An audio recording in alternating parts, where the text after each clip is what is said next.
Order! Order! You are an incorrigible delinquent at times. Behave yourself, man!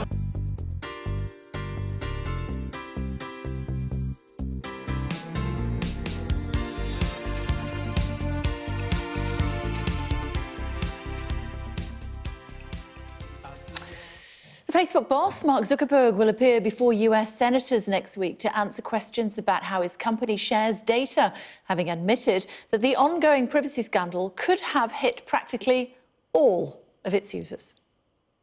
It's clear now that we didn't do enough. We didn't focus enough on preventing abuse and thinking through how people could use these tools to do harm as well. And that goes for fake news, foreign interference in elections, hate speech, in addition to developers and data privacy. We didn't take a broad enough view of what our responsibility is, and that was a huge mistake. It was my mistake. Take a look at the timeline of events. It all began on the 17th of March after whistleblower Christopher Wiley revealed that Cambridge Analytica had harvested the profiles of more than 50 million Facebook users. 3 days later, the CEO, Alexander Nix, was suspended by the company. That same day, MPs summoned Mark Zuckerberg to give evidence on the data breach. He subsequently declined. Mr. Zuckerberg finally broke his silence 4 days after the scandal was reported, apologising for mistakes that had been made. And on the 22nd of March, Alexander Nix was recalled by MPs to attend a further hearing of their fake news inquiry. He'd previously given evidence in February. And now Mark Zuckerberg has agreed to give evidence in the US that's due to happen on Wednesday of next week. Chair of the Culture and Media Select Committee, Damien Collins, had written to Mr. Zuckerberg asking for him to appear before that committee for questions over data abuse, but Mr. Zuckerberg refused and sent someone else instead. Let's speak to Mr. Collins, joins us now from Westminster. Thanks for doing so. Let's talk about Cambridge Analytica. Facebook saying could be about 87 million people. Cambridge Analytica saying they absolutely licensed data for no more than 30 million people. Are you going to be getting to the bottom of that? Yes, we will. We've invited both Alexander Nix from Cambridge Analytica to come back in front of the committee, as well as Dr. Alexander Kogan, who is the academic who accessed this data for them. And we'll be having an evidence session with the Chief Technology Officer for Facebook later in the month as well. So we're determined to get to the bottom of this. But the concern that everyone will have is, why was it that Facebook were warned of this data breach in 2015, that they failed to act to make sure that the data had been recovered and destroyed correctly, and that they've, I think, consistently given false reassurances to us about their ability to keep people's data safe. They refused to answer direct questions about this when they were asked in front of the Select Committee, both about the way in which developers can get hold of Facebook user data and indeed whether Cambridge Analytica had done so. So I think there are much bigger questions of trust for the company and why do people believe we should still trust them on these matters? And that's, I think, become for Facebook an issue just as big and significant as the actual details of how much data Cambridge Analytica got. Obviously, that 87 million figure is a big figure, but it's dwarfed by a Facebook blog post that said malicious actors took advantage of search tools on the platform. And they said, given the scale and sophistication of that activity, we believe most people on Facebook could have had their public profile scraped. That's 2 billion users.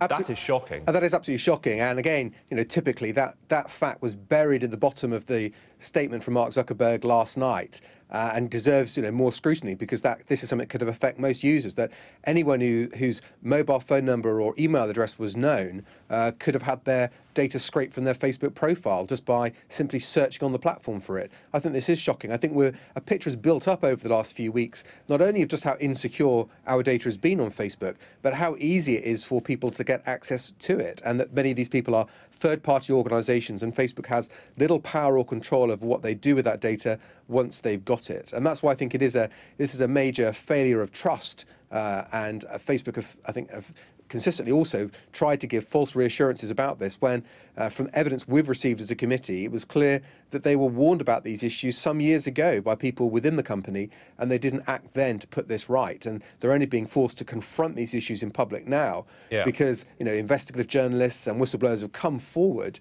to spill the beans about what's been going on. With regards to that potential 2 billion users having their data scraped, when they say malicious actors, who do you think that is? Well, it could be. I mean, the truth is, it could be anyone with bad intent. Because states, it could be states, lone hackers, could be hackers, could be states, could be data companies, could be political consultancies, seeking to get consumer data to support their political campaigns. It could be anything, and that's what we should be concerned about. There is it just shows how vulnerable and open it was. But also going back to the 87 million figure too. We've got to remember that is used as a data sample set, and for the UK we know that was 1 million users. So what that means is that with that set you can also use that data set to help you reach out and identify other users on Facebook that are like the people in the 1 million user set that you've got. So you can build up a much bigger data set very quickly that will help you target people on Facebook based on their likes and interests. Now the concern is that if this data is being used by Facebook itself to support people who advertise through Facebook, that's one thing. But if that very powerful data set ends up in the hands of a company like Cambridge Analytica, using it to direct political campaigns in a way that people never gave their consent for, that's much more concerning. And so the true value of having the profile of 1 million Facebook users in the UK is worth a lot more than that number, big though that it is. Which we must remember Cambridge Analytica saying they did not license that data. But we've published a signed contract between Alexander Kogan, the man who accessed the data, and Cambridge Analytica for that project. So I'm not sure how much credence we can put by what they've said, but we'll be putting those questions to them directly when Alexander next returns in front of the committee. Speaking of Mr. Zuckerberg, does any of this give you more ability to summon him? I know you said you got the Chief Technology Officer coming in. Is it more a PR coup for you to have him come over? You can ask the same questions to the Chief Technology Officer. Well, indeed we can, and he reports directly to Mark Zuckerberg and is a much more senior figure than we've had before. And our frustration in the past in dealing with Facebook is that they've sent people to give evidence who either don't know the answers to the questions or who answer the questions in a highly selective way, and therefore to avoid having to disclose information. I think it's much harder for someone at the top of the company to do that. But I think we will put our questions to the Chief Technology Officer. But I think people in this country feel we should hear Mark Zuckerberg speak about the way Facebook data data about users in the UK has been used, the way it's been compromised. I think he owes it to people to explain that and to open himself up for questioning. I'm sure we'll take a lot of interest in the answers he gives to the United States Congress next week, but I feel he should have made himself available to us. And we also said as well that if he wasn't able to fly to London to do that in person, we would have been happy to do it by video link, but he's declined to do that too. Yeah, you're obviously keen to speak to him. I imagine you will still try to get him to come here. Theresa May, though, doesn't share your concern about him appearing, said Mr. Zuckerberg will decide for himself whether to give evidence. Would you like a bit more support from the Prime Minister to try and get him here, or indeed interview him anywhere in the world? Well, indeed, I mean, that's what she said when I asked her in front of the liaison committee, but I did note that the following morning, Matt Hancock, the Secretary of State, said he thought it would be appropriate for Mark Zuckerberg to come and give evidence, and the government have been very supportive. It'd be helpful for you if the Prime Minister said it as well, though, wouldn't it? It would be nice, but all I can say is that the government, and certainly through the Secretary of State, have been very helpful behind the scenes and publicly in supporting our inquiry and encouraging the tech companies to fully cooperate with it. It's been a painful process getting them to do so, but I think even the fact we have the Chief Technology Officer coming shows a level of seriousness to engage with the inquiry that they've not yet shown. But that's coming about not because of a change in heart on their part, but a recognition of the massive failure in trust between them and their users and their advertisers. And unless they can start to answer questions in a more frank and open way, that trust won't be restored. OK, Damian Collins, thank you for your time. Thank you. Facebook boss Mark Zuckerberg will appear before US senators next week to answer questions about how his company shares data, having admitted that the privacy scandal could have hit practically all of its users. So, how surprised should we be? Joining us from Central London is Kevin Brown, an expert in affiliate marketing. There he is. And also with us here in the studio is Kate Bevan, editor at Which Computing. Hello to you both. We generally start with ladies first, but while Kevin is not with us, we won't. We'll start with Kevin first. Hi, Kevin. A very good afternoon. I'm not surprised at all that they've harvested data from almost all of their users. What do you think? No, not surprised at all. I think every big unicorn out there, big unicorn company out there has harvested data. If you think about your movements on Google Maps, your data within Spotify about what you listen to, and the information that you enter into Facebook, let alone the information Facebook collects. I'm not surprised at all. Okay. No, not at all surprised. I mean, as Kevin says, everything you do online, and all these companies are based on collecting data, so they know more about you, whether, as Kevin says, that's Spotify or Netflix serving up what it thinks you might like to watch next, or Amazon saying, well, you read this, well, why don't you read this? It's all about data, getting you to feel as if you've got a real engagement with the service so that they can sell you more stuff. So, Kevin, we're not surprised, but is it appropriate? It's really not appropriate at all. I think that so much data in the hands of these companies is not doing anybody any favours, apart from the companies themselves that use this data to generate revenue. No wonder they're so big. You know, the whole FANG stocks, as they're known, are ridiculously large based on the data that we enter. And I think, particularly if you're in the entertainment community and you're a musician, for example, you've got all your fans on there, all your data is on there. You can't communicate directly with those fans without paying Facebook to advertise to them, and I think they've been squeezing that tighter and tighter to a point where there's no organic reach for an artist to reach their fan base. It's totally wrong.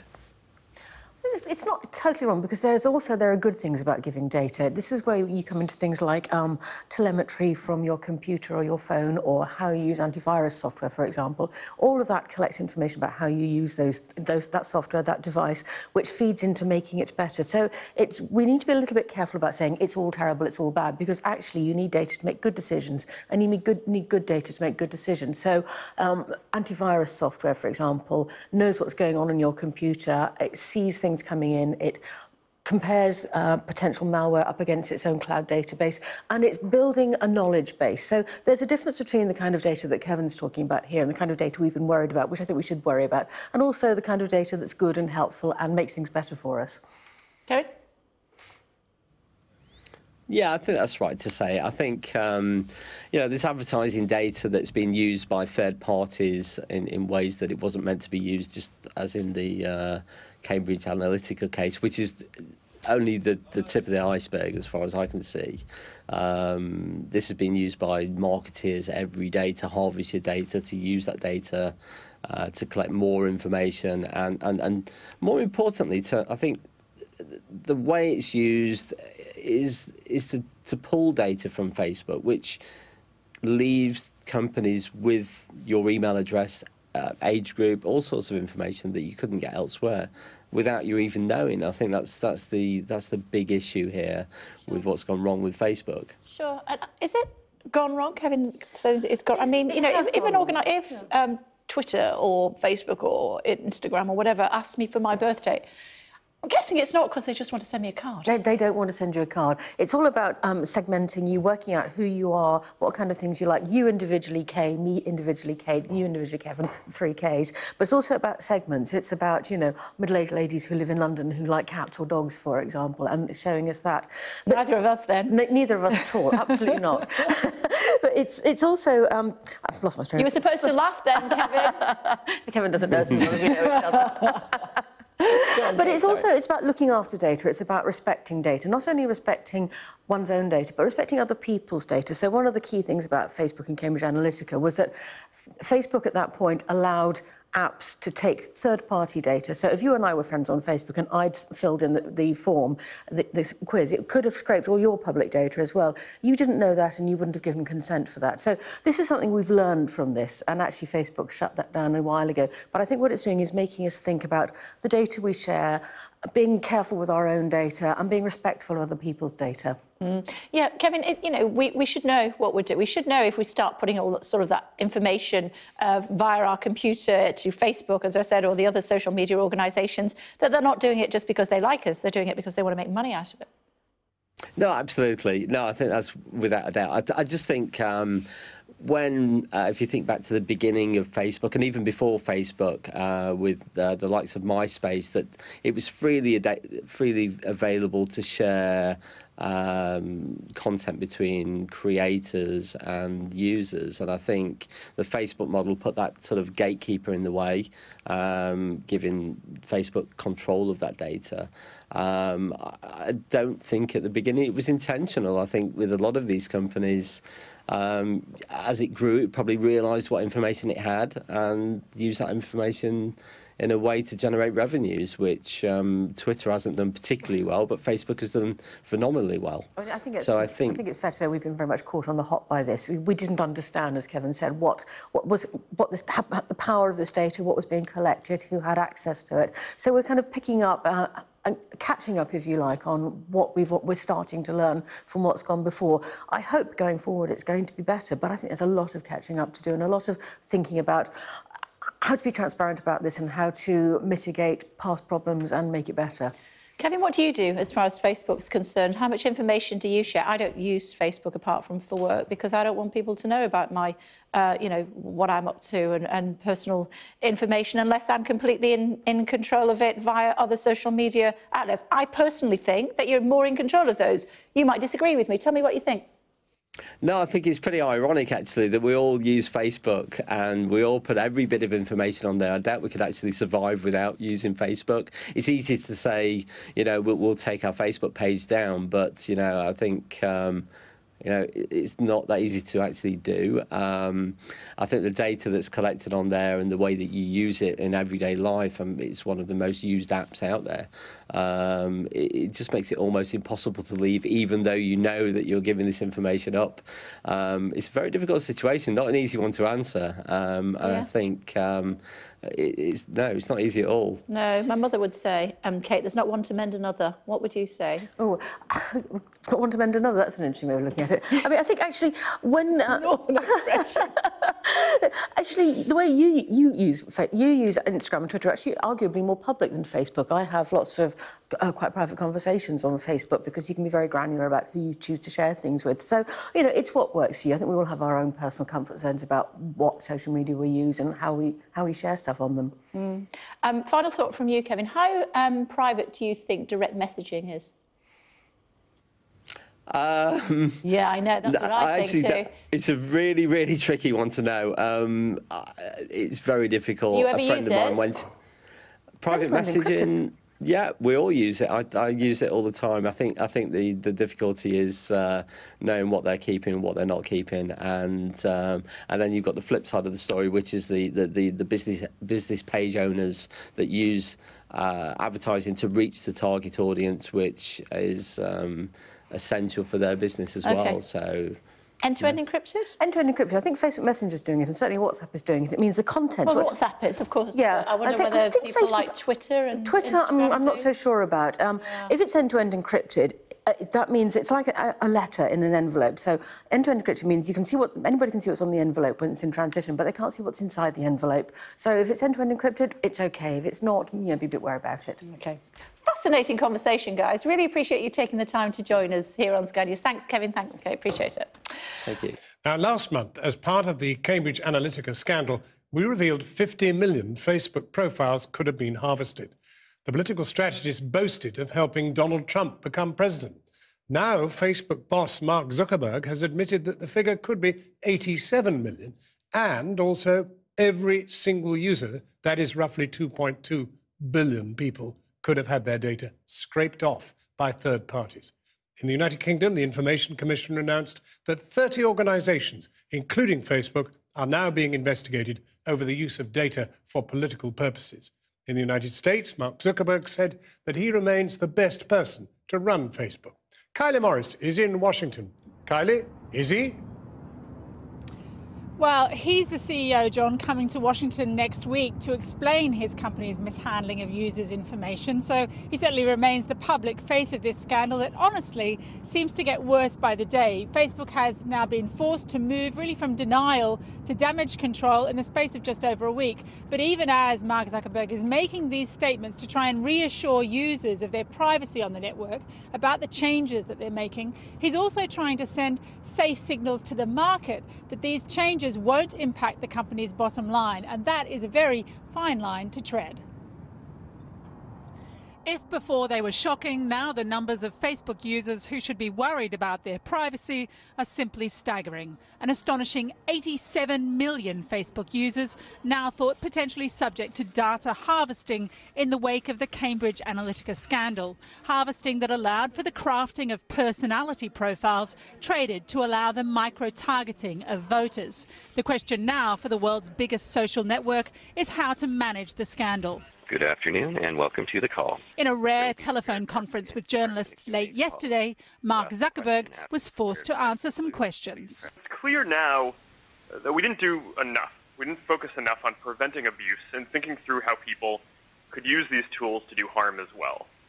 And that goes for fake news, foreign interference in elections, hate speech, in addition to developers and data privacy. We didn't take a broad enough view of what our responsibility is, and that was a huge mistake.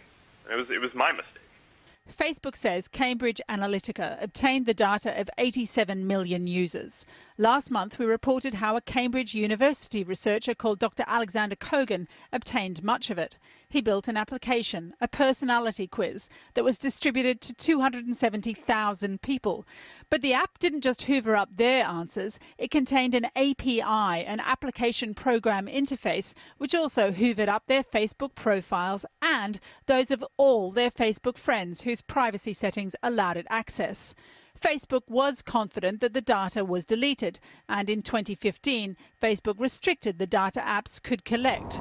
But last week, this program saw some of Cambridge Analytica's data was still in circulation, containing the names and personality profiles of more than 100,000 voters in the state of Colorado. So how surprised are you that a foreign company might hold this kind of... Very surprised, and I find it disturbing. Why do you find it disturbing? Because that's personal information, and, you know, just to be able to have strangers be able to kind of make assessments about who we are and what our views are. It's unnerving to think that somebody has and is keeping track of that information. Facebook says it will notify users on Monday whose information might have been scraped by third parties like Cambridge Analytica. But even as it attempts to plug one hole, another appears. Last night, Facebook revealed another way that your data is vulnerable.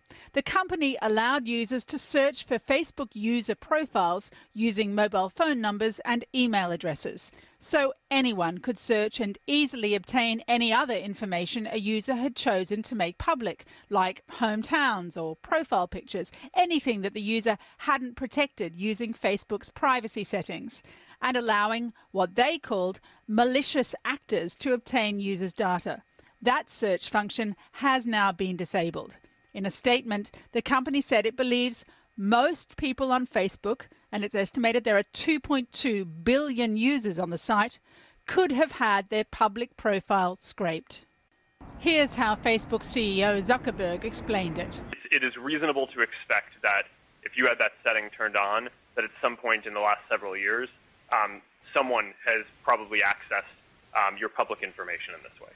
His casual explanations will come under greater scrutiny next week as he appears for the first time before congressional committees to answer for the way his company has managed users' private information.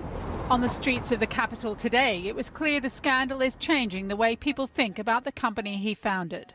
I always believed that my data was never safe. The fact that I thought that Facebook would be a little different. Facebook data is really private, really personal, so the fact that that data has been shared with the others is a little disturbing. Since they track everything, they would realize that the more things like this are publicized, the less people use Facebook, and then they'll change the way they go about business.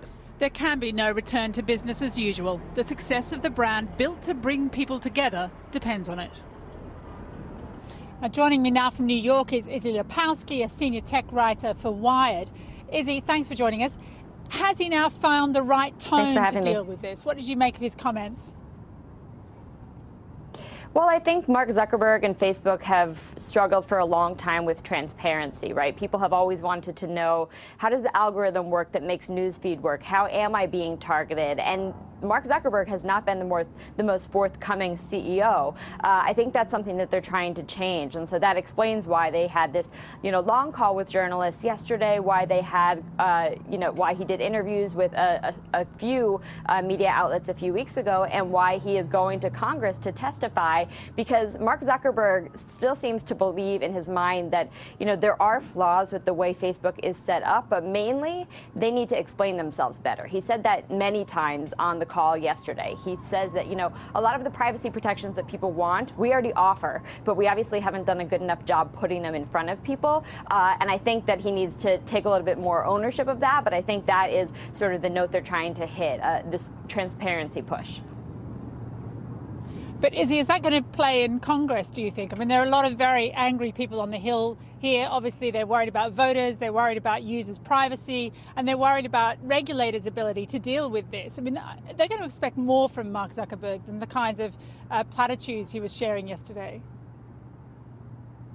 I think absolutely. I mean, they are going to be looking for specifics about what happened and about what they're doing to prevent it from happening again. But I do think it is important for them to press Mark Zuckerberg on this very important idea that, you know, all of these issues we've seen arise with Facebook, whether it is fake news, whether it's Russian purchased ads, whether it's data privacy leaks, it's all a symptom of one underlying problem, which is that Facebook has always believed that connecting people and helping them share information was going to do a lot of good, and they kind of had a blind spot when it came to all the harm that it could do as well.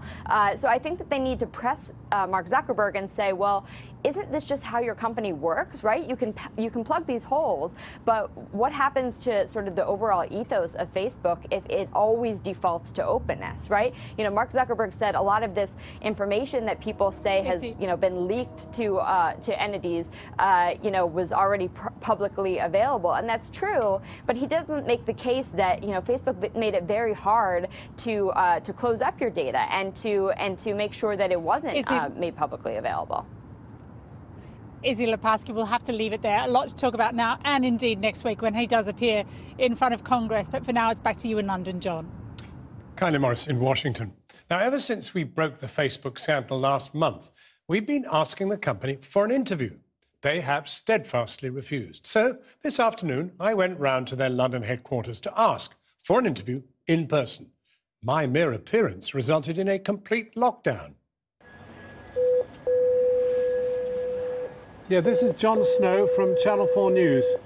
I'd like to get an interview with anybody from Facebook who's prepared to answer a few questions.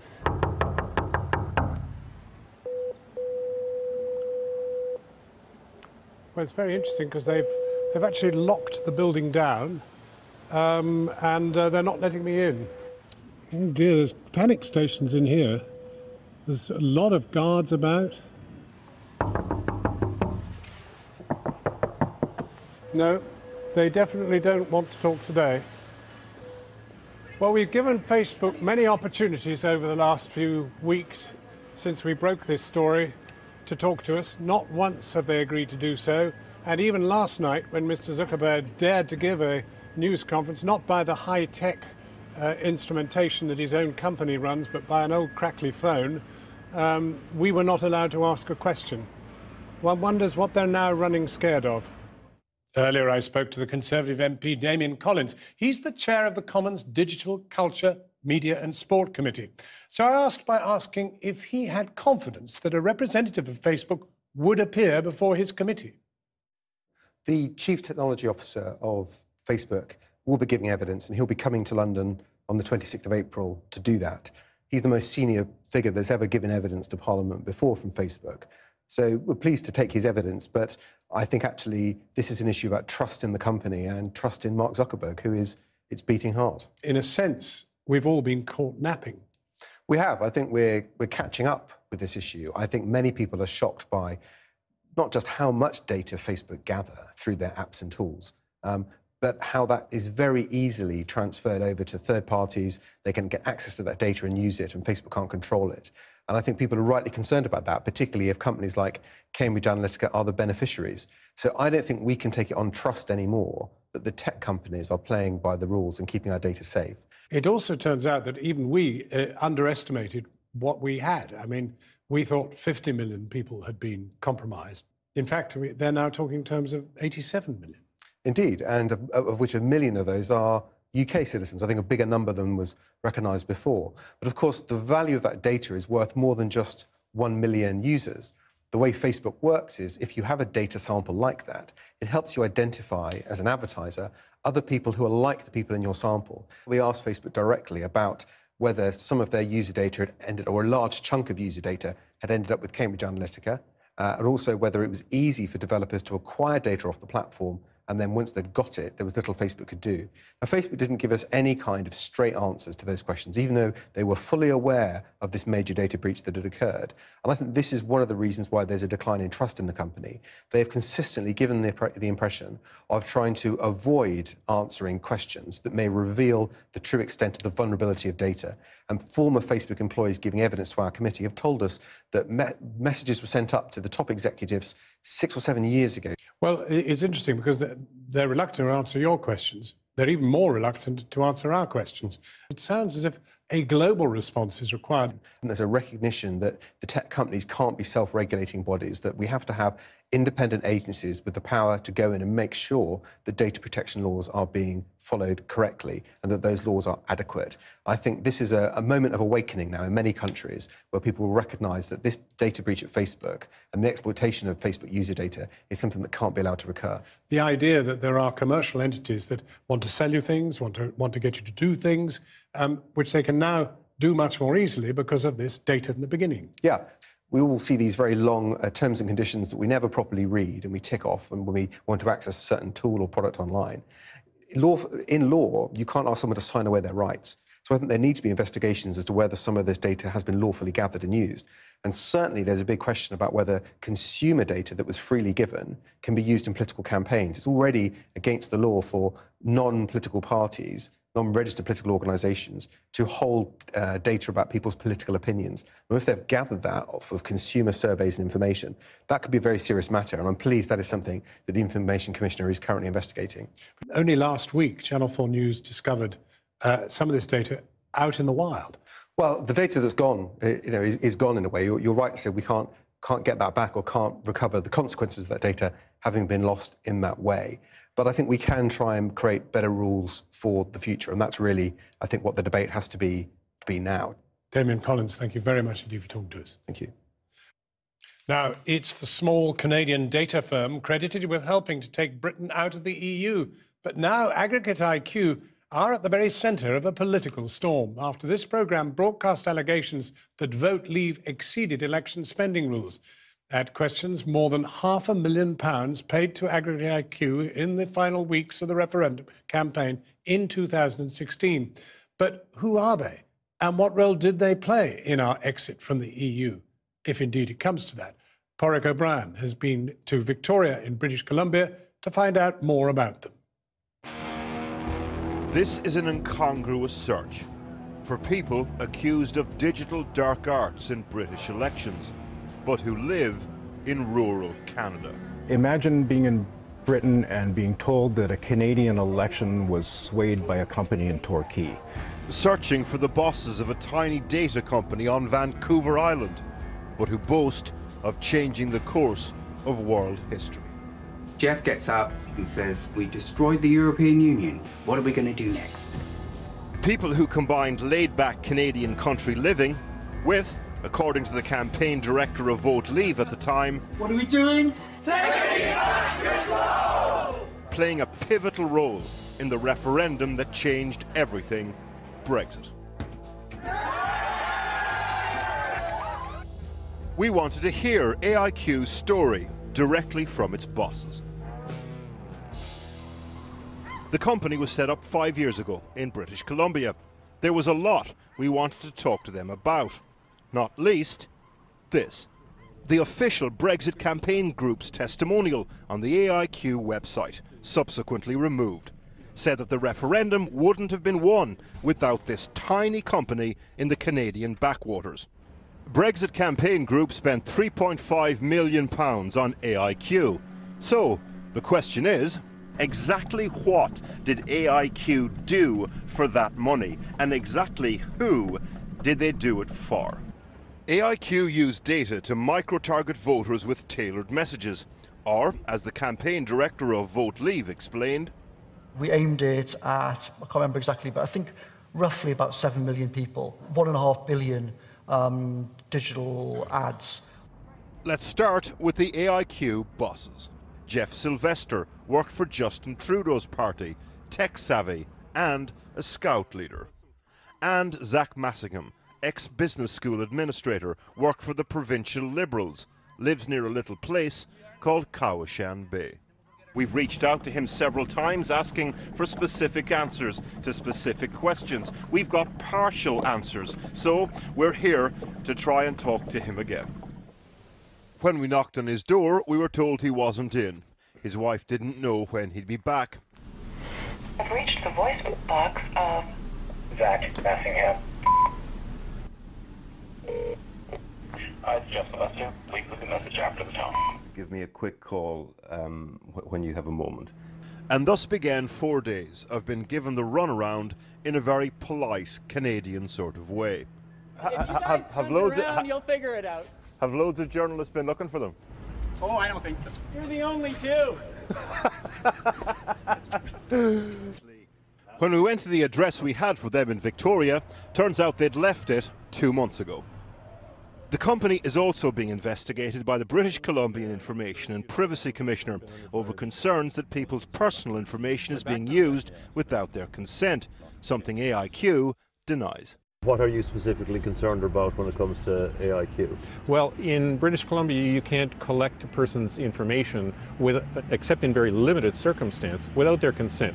So you have to define what the purposes are and how you're going to use it and disclose it.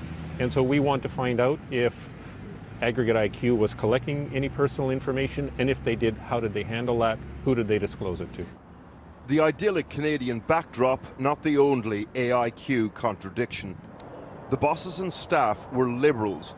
Many of their clients were not. And according to one ex-employee, when it came to pumping out material online, there was a lot of holding your nose. It's like Catholics going door to door and preaching for the Jehovah's Witnesses. Stuart Morris worked for the company for 4 months in 2016. Zach was talking to one of the guys who was writing a script, and he was like having trouble, and he was saying, oh, you know, I don't want to say this, I don't want to say that. And Zach says, okay, this is for a very right-wing candidate. If it makes you cringe, it's good.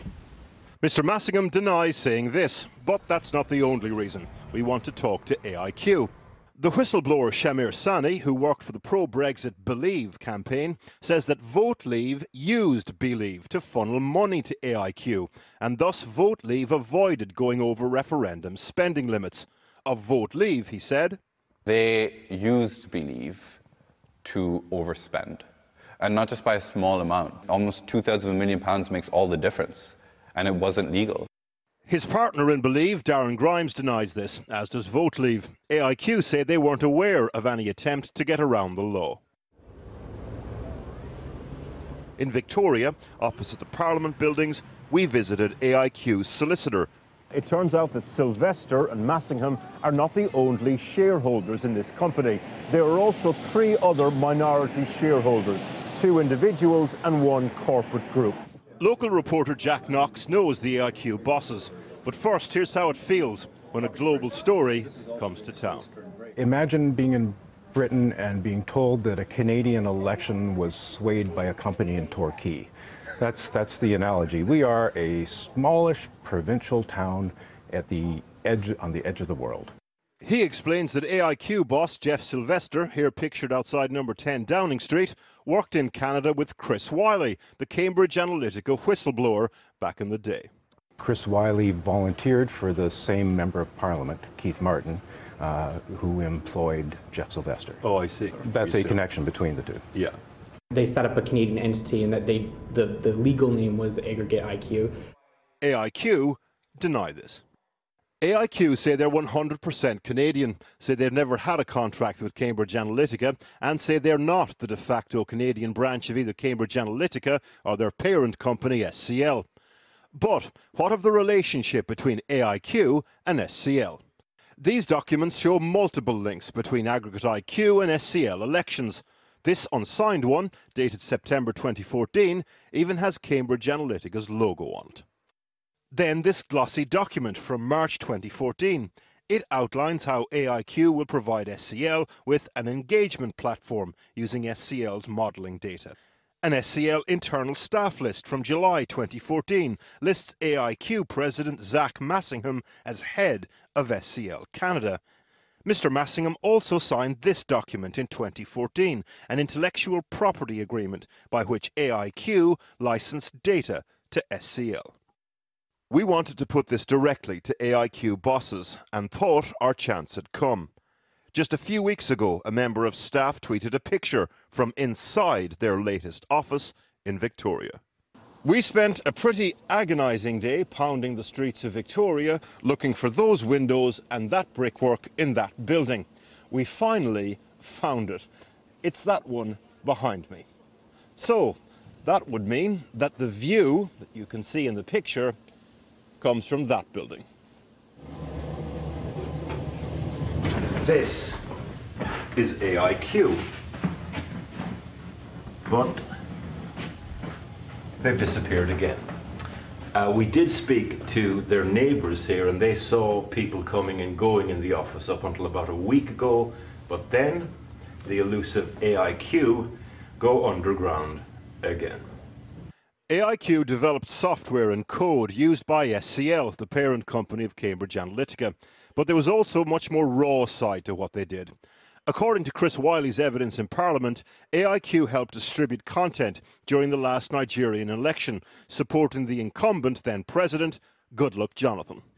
The videos that AIQ distributed in Nigeria with the sole intent of intimidating voters included content where people were being dismembered. There's incredibly anti-Islamic and threatening messages.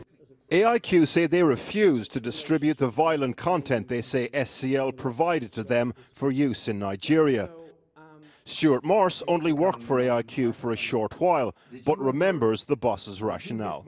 The way that they put that to me was, okay, so we're working for Goodluck Jonathan in Nigeria. Goodluck Jonathan, not a nice guy.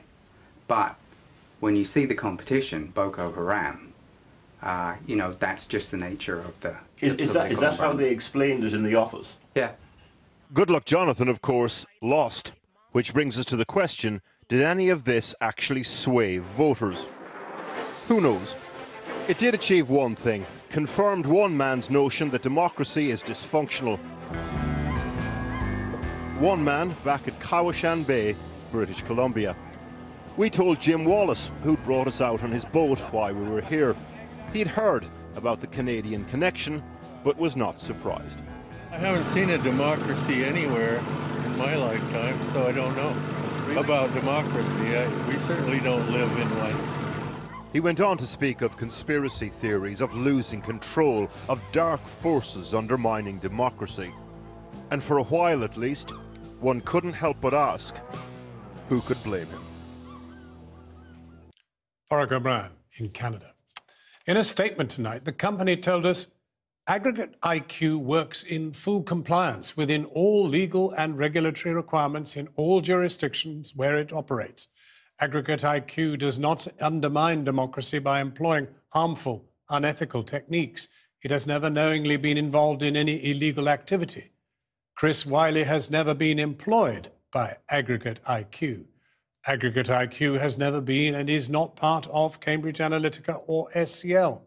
All work Aggregate IQ does for each client is kept separate from every other client. OK, let's have a look at The Guardian now. And ex-Trump aide backed black ops in Ukraine. What's this about? Yes, indeed. This is Paul Manafort, who seems to have used, or at least the accusation is, operations in the Ukraine as a sort of dummy run for the kind of technological techniques that we may have seen in the US. So this is things like, it's in aid of the Vienna government. It would be things like altering Wikipedia pages, setting up fake think tanks, harnessing sort of social media accounts to create an impression of there being a wave of support for something that is not really there. It is early stages on this. The Guardian has some details. It looks like Robert Mueller, the special counsel in the US, has taken an interest in it. And it's possible that this was a sort of preamble for techniques that we would later see come into play when Washington was going to the polls. Yeah, and it obviously feeds into David's investigation, which is looking at, you know, possible collusion between the Trump campaign and Russia. And obviously, when you go on to things like the Ukraine, it starts to get kind of if these claims are correct, or, you know, it starts to get into quite, I think, muddy waters in terms of what was really going on.